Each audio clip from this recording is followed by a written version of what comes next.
శ్రీరామాపురం అనే ఊళ్ళో గోవిందుడు అనే పిల్లాడు ఉండేవాడు.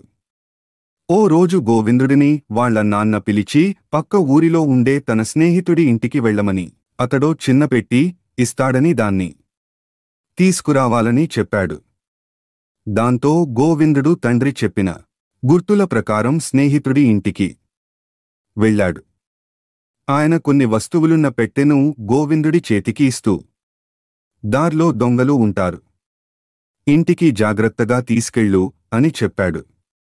ఇంటికి వచ్చే క్రమంలో గోవిందుడికి తన వెనకాల ఎవరో వస్తున్నట్లుగా అడుగుల చప్పుడు వినిపించింది. ఎవరో దొంగ తనని వెంబడిస్తున్నాడని తెలుసుకున్నాడు. దాంతో భయపడుతూనే కాస్త వేగంగా నడవడం మొదలుపెట్టాడు. ఆ అడుగుల చప్పుడు వేగం కూడా పెరిగేసరికి గోవిందుడికి ఏం చేయాలో పాలుపోలేదు. కొంత దూరం వెళ్లేసరికి గోవిందుడికి ఓ నది కనిపించింది. దాన్ని చూడగానే అతడికి ఆలోచన వచ్చింది. వెంటనే నదికి కాస్త పక్కగా ఉన్న పొదల్లోకి తన దగ్గరున్న పెట్టెను విసిరేసి నది ఒడ్డున నిలబడి, నా పెట్టె నీళ్లలో పడిపోయింది అంటూ గట్టిగా ఏడవడం మొదలుపెట్టాడు.